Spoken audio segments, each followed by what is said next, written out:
The enormous glass dome stretched high above the council chamber. Inside, thousands of aliens from across the galaxy filled the seats. Their voices mixed together in a strange symphony of clicks, hums, and growls. At the center of it all, Ambassador Deho from Earth stood alone on a raised platform. His black suit was neat and pressed, even though he had been standing there for 3 hours. He held a small device in his hand that contained everything humanity wanted to say, everything they wanted to share with the galaxy. The presentation was over now. Deho had shown them all of humanity's achievements. He had talked about their discoveries in science, their art, their music, and their desire to be part of the galactic family. He had spoken carefully, choosing every word with precision. His voice had never wavered, never showed fear or anger, but none of it mattered. The laughter started somewhere in the back rows. The Velkrin were first. They looked like giant insects with too many legs and eyes that glowed in the dim light. They were old, very old. Their civilization had existed for thousands of years before humans even learned to make fire. When they laughed, it sounded like glass breaking. Other species joined in. The sound grew louder and louder until it filled the entire chamber. Next to Deho, a young woman named Jiwoo held a data tablet in her hands. She gripped it so hard her fingers turned white. She had spent 6 months preparing the presentation. She had worked day and night checking every fact, making sure every image was perfect. She had believed it would make a difference. Now she could only stand there and listen to them laugh. High Arbiter Velquin raised one clawed hand. The chamber fell silent. He was a tall creature covered in silver scales. His species had been running the council for 300 years. When he spoke, his voice was cold and filled with contempt. Ambassador Deho, he said slowly, humanity has only been traveling between the stars for 200 years. You are children. Dangerous children who play with fire. Deho kept his face blank. He would not show them any emotion. May I ask why the council believes this? Another alien stood up. This one was called Speaker Morix. His body was covered in thick armor plates. Your history tells us everything we need to know, he said. Your planet has seen countless wars. Your people have killed each other for thousands of years. You nearly destroyed yourselves with nuclear weapons. You have not changed. You are still violent, still dangerous. A third alien spoke. This one was stranger than the others. It looked like pure light trapped inside a crystal shell. We must think of the younger species in our galaxy. If we allow humanity to travel freely, you will bring chaos. You will bring war. We cannot permit this. Jiwoo leaned close to Deho and whispered something in Korean. He shook his head slightly. There was no point in arguing. He could see it in their eyes. The decision had been made before he ever walked into the chamber. This was just a show, a performance for the other species to watch. High Arbiter Velquin spoke again. The Council has made its decision. We will not simply deny Earth's membership. We are imposing restricted species status. Humanity will be confined to your home system and your 3 colony worlds. You will not be allowed to travel beyond these boundaries for the next 500 years. The chamber erupted in noise. Holographic displays appeared in the air, showing numbers. The vote was 847 species in favor of the restriction. Only 12 were against it. Another 94 chose not to vote at all. It was overwhelming. Humanity was being locked away, treated like criminals who needed to be kept separate from civilized society. Deho took a deep breath. The council has spoken, he said quietly. Earth will respect your decision. His voice was steady, but inside he felt something cold and hard forming in his chest. Anger, disappointment, but most of all, determination. The other ambassadors began to leave. Many of them were still laughing. One group of aliens walked past Deho and made loud jokes about quarantined primates. They thought it was funny. They thought humans were nothing more than animals who had learned to use technology, but were still primitive inside. Jiwoo gathered their materials in silence. Her hands shook slightly, but she kept working. Deho watched the aliens file out of the chamber. So many different species, so many different worlds, and not one of them had tried to understand humanity. Not one had asked about the struggles Earth had overcome. They only saw the violence. They only saw the wars. They did not see the billions of people who worked every day to build something better, who wanted to explore the stars not to conquer but to learn and grow. As the chamber emptied, Deho noticed something. In the observation gallery high above, an old Velkrin remained in his seat. Unlike the others, he was not laughing. He sat very still, his strange eyes focused on Deho. This Velcrin was ancient. His body was covered in scars and his movements were slow. He watched the human ambassador with an expression that was hard to read. This old Velcrin was named Kireth. He was a scholar who had studied galactic history for longer than most species had existed. While his younger colleagues laughed and celebrated, Kireth remembered something. Something buried deep in the restricted archives. Something about Earth's first real contact with alien life, long before the Council had made official contact with humanity. There had been an incident, a battle, and the results had been shocking enough that the Council had classified everything about it. They had buried the records and pretended it never happened. But Kireth remembered. He had been one of the few allowed to read those old files. He watched Deho leave the chamber with dignity. The human's back was straight, his head held high. He did not look defeated even though he had every reason to be. Kireth felt a small flutter of concern in his chest. The Council thought they had contained a threat. They thought they had protected the galaxy from humanity's violent nature, but Kireth knew something they had forgotten. Sometimes the most dangerous thing you can do is corner a predator. Sometimes trying to cage something only makes it more determined to break free. And humanity, despite all their flaws, had one quality that terrified Kireth more than any weapon. They never gave up.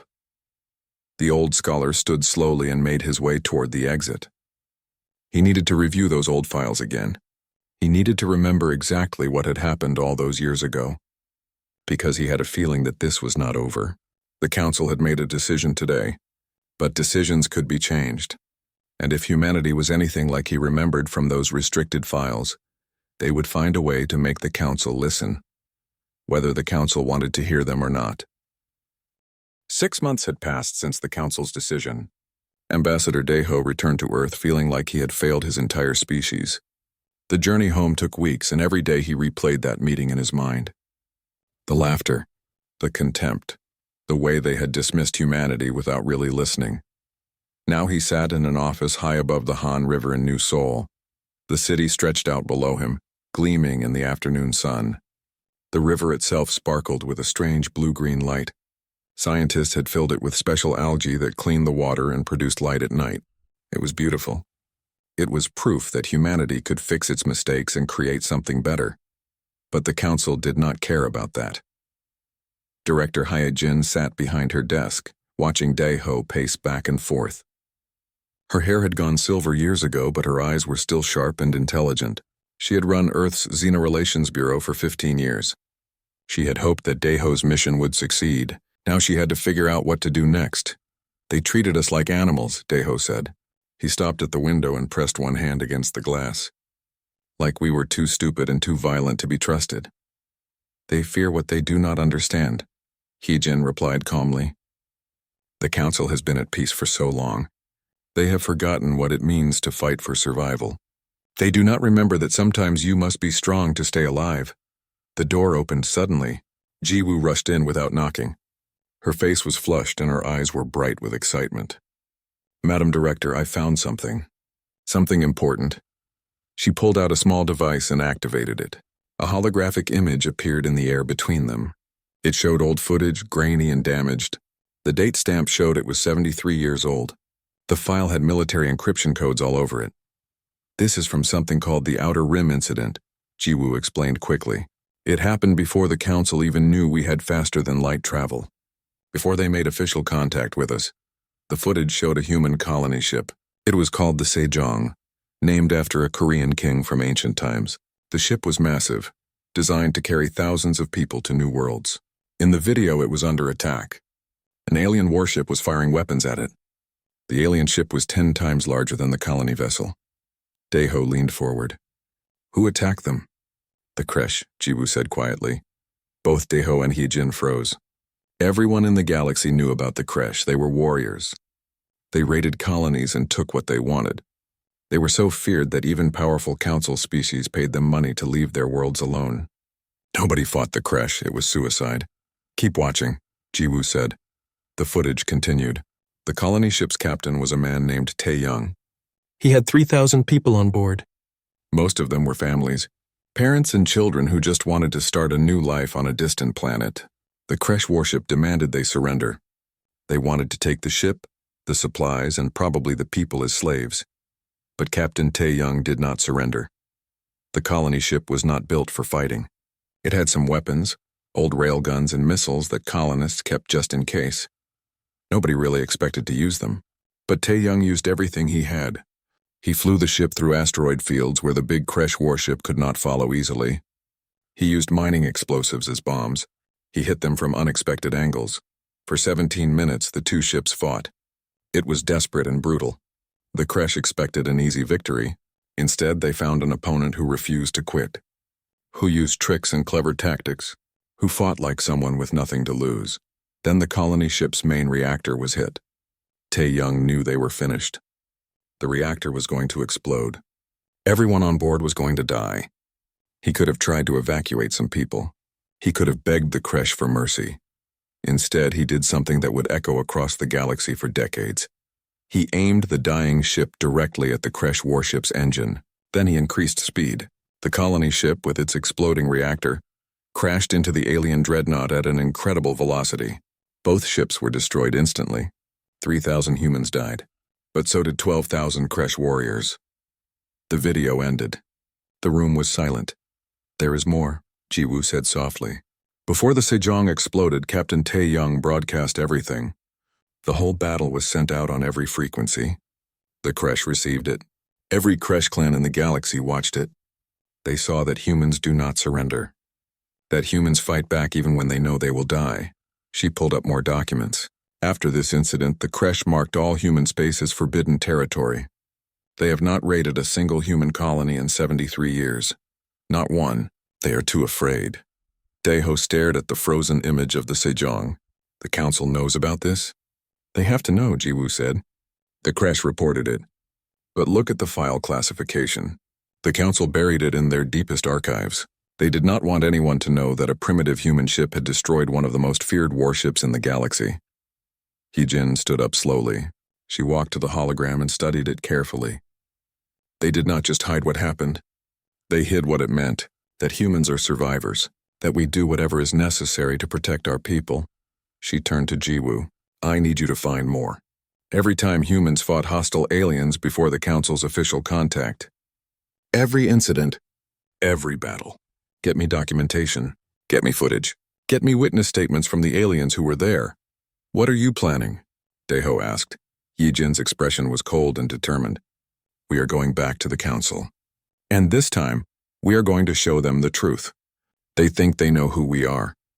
They think we are just violent animals, but they only see half the picture." "What is the other half?" Jiwoo asked. "That violence has a purpose," Heejin said. "We are not violent because we enjoy it. We are violent because we refuse to be victims. Because when someone threatens our families, our homes, our children, we fight back with everything we have." The council has forgotten this lesson.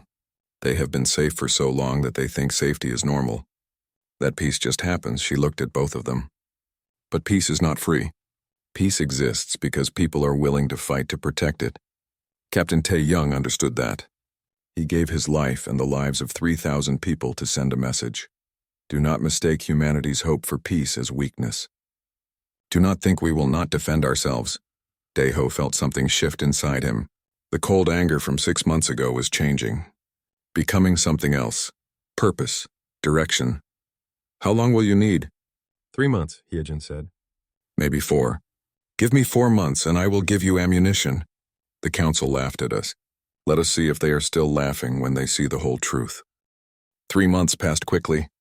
Deep beneath New Seoul, in a secure facility that few people knew existed, a team worked around the clock. Commander Jae-sung led the effort. He was an older man with scars on his face and hands. He had served in the Colonial Defense Fleet for 30 years. He had seen things that most people could not imagine. Now he sat in front of multiple screens reviewing footage and reports from humanity's early days in space. What he found shocked even him, and he thought he knew everything about human history and the stars. "We have 17 incidents," he told Director Heejin during a briefing. 17 separate times when humans encountered hostile aliens before the council made official contact with us. And in every single case we won. Heejin leaned forward. "Tell me about them." Jae-sung pulled up the first file. The Proxima Massacre. Pirates from something called the Grak Consortium attacked a mining station. 40 raiders against 12 miners. The miners should have died in minutes. Instead, a security officer named Sung Min held them off for 6 hours, using improvised explosives and a mining laser. By the time help arrived, 37 pirates were dead. Sung Min survived barely. Another file appeared. The Tau Ceti siege. An insect species called the Hydra tried to take over a colony. There were thousands of them. The colony administrator was a man named Young-Soo. He negotiated with them for 3 weeks, pretending to discuss surrender terms. But the whole time he was rigging the colony with explosives.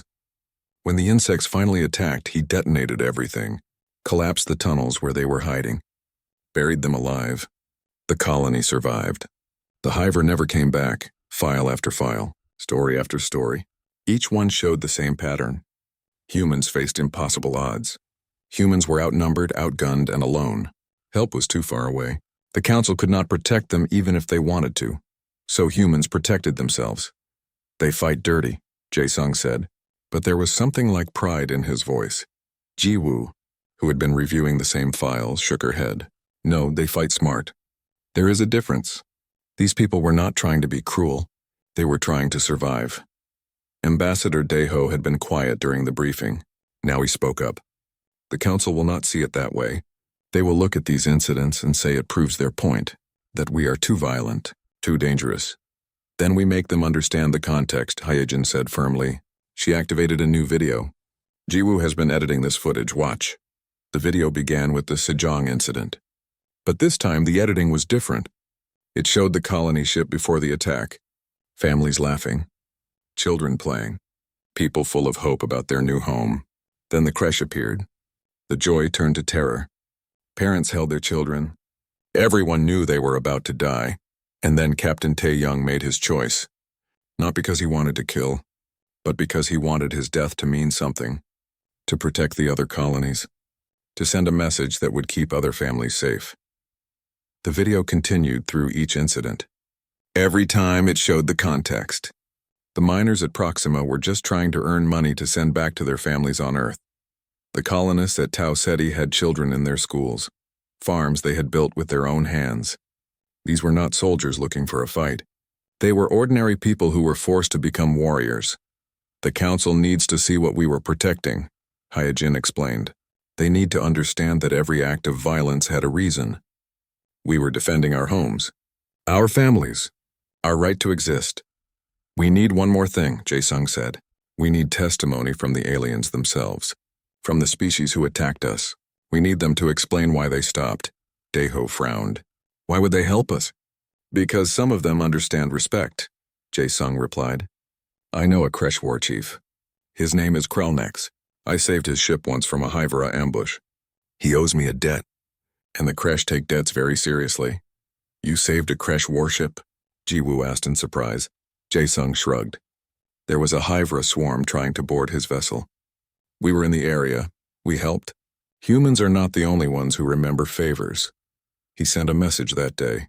3 weeks later, War Chief Krellnex agreed to testify before the council. Other species followed. A Grak pirate lord sent a recorded message. A Hydra Queen's representative agreed to speak. Even a Velkrin admiral, the same one who had withdrawn from a confrontation with humans years ago, offered his testimony. They all said similar things. Humans were dangerous, but not because they were cruel or evil. They were dangerous because they absolutely refused to give up, because they would rather die than surrender, and because when they fought with a creativity and determination that was terrifying. The Kresh call us death singers, Krellnex explained in his message, because even when dying, humans sing songs of war, and their songs promise revenge. The Grak pirate described how his consortium had classified human targets as high risk with low reward. We can take their goods, but we will pay in blood. Too much blood for too little profit. The Hydra representative spoke about the Tau Ceti incident. The humans showed unacceptable defensive adaptation. To defeat such defenses would require too many warriors. We chose to find easier prey. Every testimony made the same point. Humans were not the aggressors. But when threatened, they became the most dangerous species in the galaxy, not because of superior weapons or technology, but because of will, because of spirit, because humanity simply refused to be victims. Director Hee Jin compiled everything into a single presentation. The videos, the testimony, the evidence. She practiced her speech for days. Daeho and Jiwoo helped her refine the arguments. The council sees us as violent children, Heejin said during one practice session. We need to show them that we are survivors. That our violence has always been defensive, protective. Will they listen? Jiwoo asked. I do not know, Heejin admitted. But we have to try. We have to make them see the truth. That humanity is not a threat to the galaxy. We are an asset.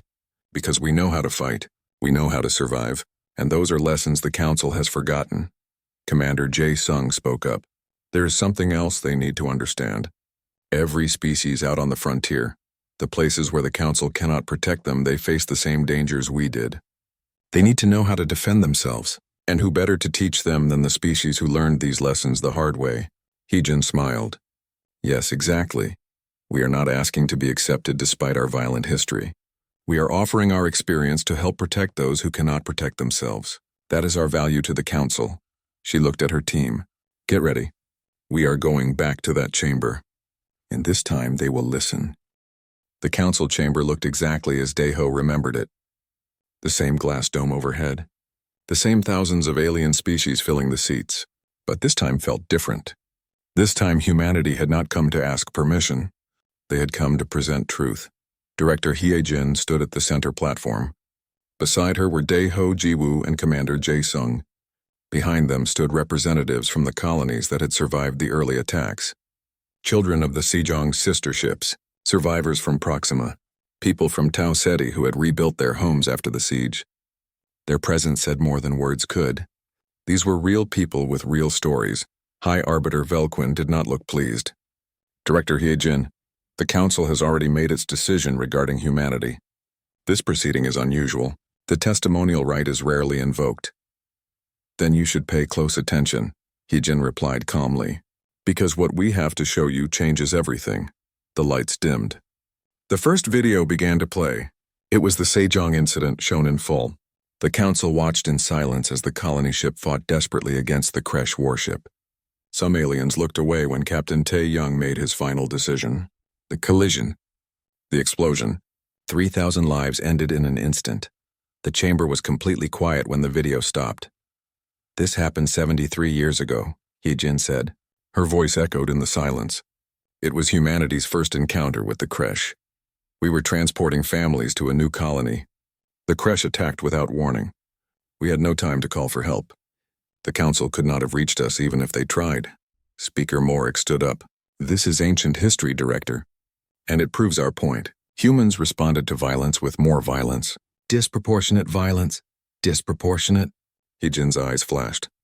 3,000 civilians were being slaughtered. Captain Tae-young saved exactly 0 lives that day. But he sent a message that saved millions in the years since. The Kresh understood. Do not attack humans, because even in death we will take you with us. A massive hologram appeared beside Hyejin. It showed a Kresh warrior covered in armor and battle scars. War Chief Kralnek spoke in his growling language. The translators rendered his words for everyone to hear. Humans are called death singers by my people. They sing war songs even as they die, and their songs promise vengeance. Before the Sejong, we raided 6 human colonies. Easy prey, we thought. Weak mammals with fragile ships. But the Sejong taught us the truth. Humans do not surrender. They fight to the last breath. They take their enemies with them into death. The war chief paused. For 73 years, human space has been forbidden to all Kresh clans. Not because we fear their weapons. We fear their will. Their refusal to accept defeat. Murmurs spread through the council. The Kresh were feared by everyone. If they respected humans, if they avoided human territory, that meant something. More videos played. The Proxima Massacre. The Tau Ceti Siege. Incident after incident. But Hyejin's editing showed the full context. Not just the fighting. The families. The children. The people trying to build new lives in a dangerous galaxy. People the council could not protect. After each video came testimony. The Grak pirate lord admitted his consortium had marked human targets as too dangerous. The cost was too high. The Hydra representative explained that human defensive tactics required too many warriors to overcome. A Velkrin admiral described how a human diplomat had outmaneuvered him with simple logic and the threat of consequences. None of them spoke of human cruelty. They spoke of human determination, of creativity, of a species that refused to be prey. You call us violent, He-Jin said finally. You are correct. We are violent. We evolved on a world that tried to kill us for millions of years. We survived ice ages. We survived predators that hunted us. We survived diseases and disasters.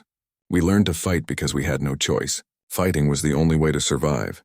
She gestured to the survivors behind her. But we also learned to build, to create, to love and protect what we built. Every incident you witnessed today was defensive. We have never started a war with a council species.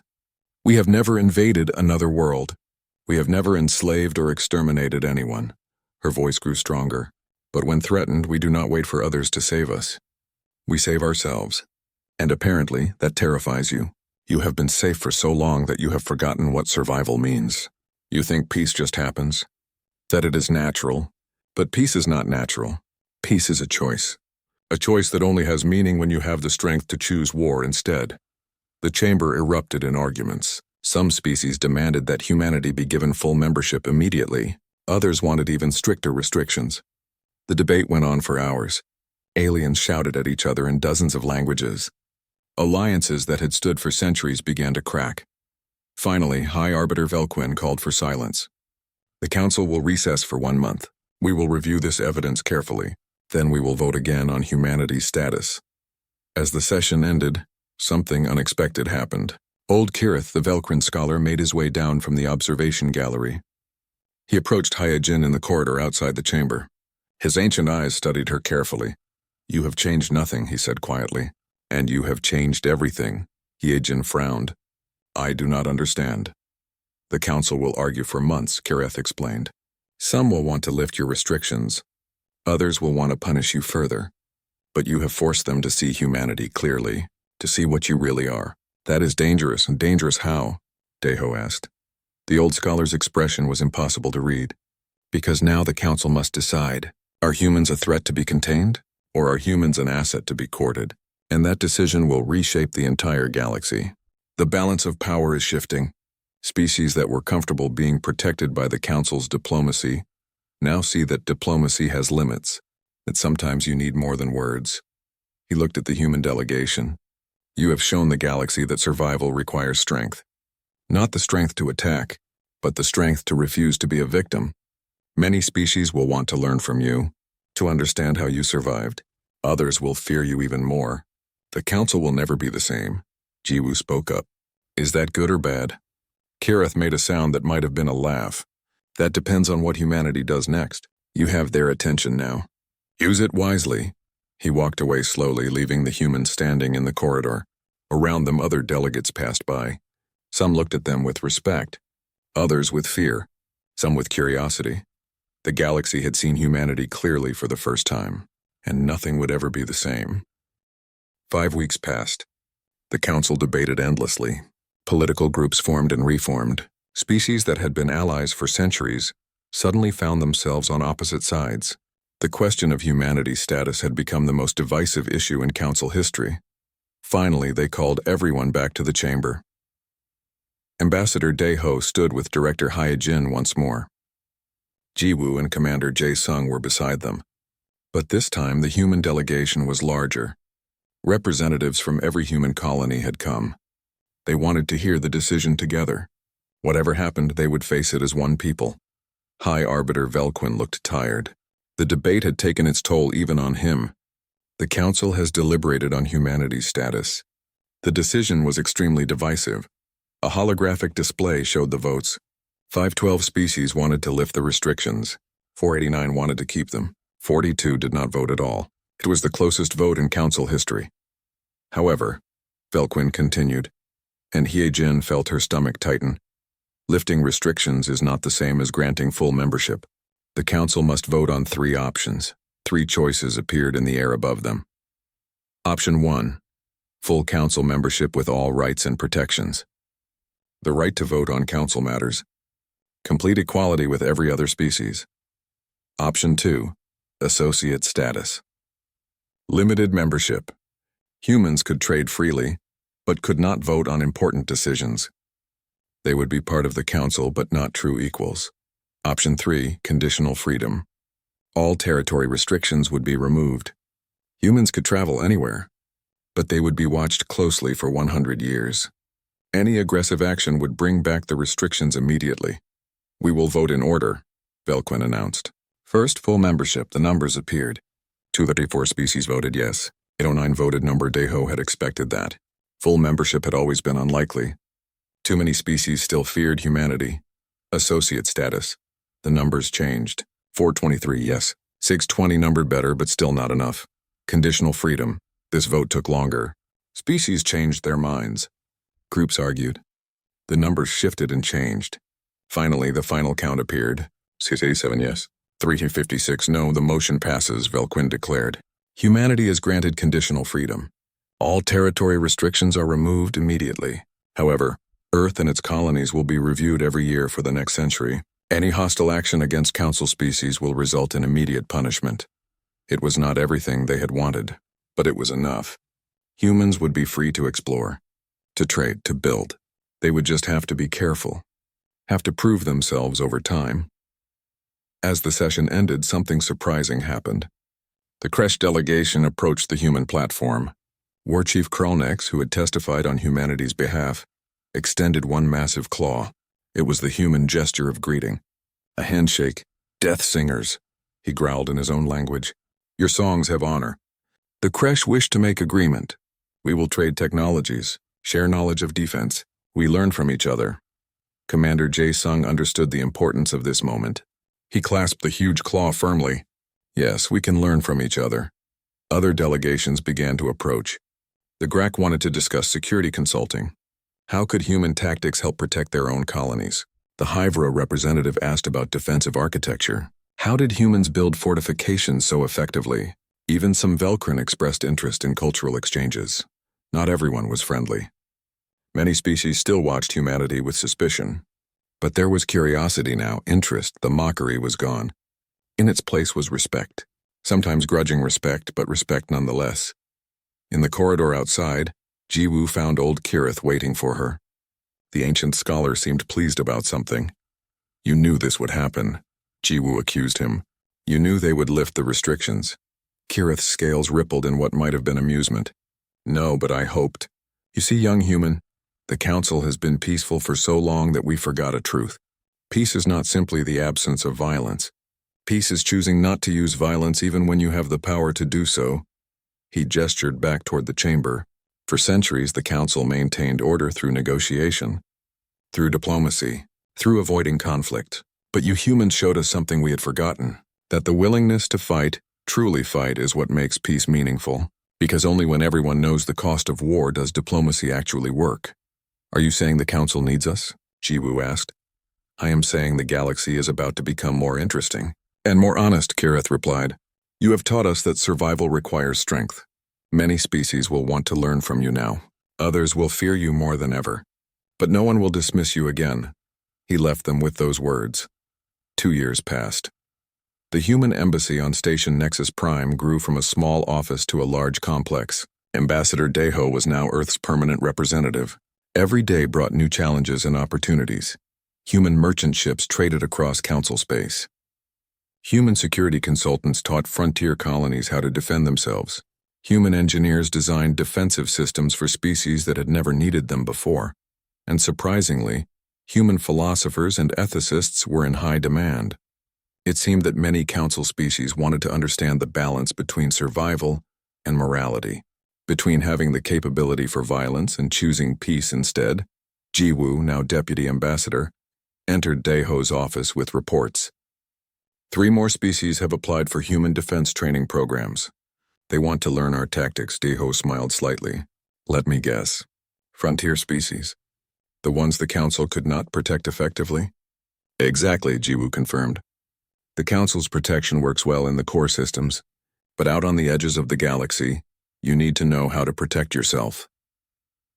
Through the window, Deho could see the council chamber where everything had begun, where humanity had been mocked and restricted, where they had been called too dangerous to be trusted. Director Hyojin's words echoed in his memory. We are not going to apologize for surviving. They had not apologized. And in refusing to apologize, they had changed the galaxy. Not through conquest or force, but by showing that survival was not shameful, that protecting your people was not wrong, that having the strength to fight made peace possible. A message appeared on Daeho's terminal. It was from Commander Jae-sung, who now headed a joint human and Kresh military training program. The students asked to learn the Sejong maneuver. I told them no captain should ever have to make that choice. They said that is exactly why they need to learn it, so they understand the cost. Humanity is not just teaching tactics. We are teaching wisdom. Daeho wrote back. Captain Tae-young would be proud. So am I. He looked at the files of the next generation of human diplomats and advisors. Each one had studied Earth's bloody history. Each one understood humanity's capacity for violence. And each one was committed to ensuring that violence remained the last choice, never the first. The Galactic Council had mocked humanity. They had called humans too violent, too dangerous, too unpredictable. They had been right, and that had saved them all.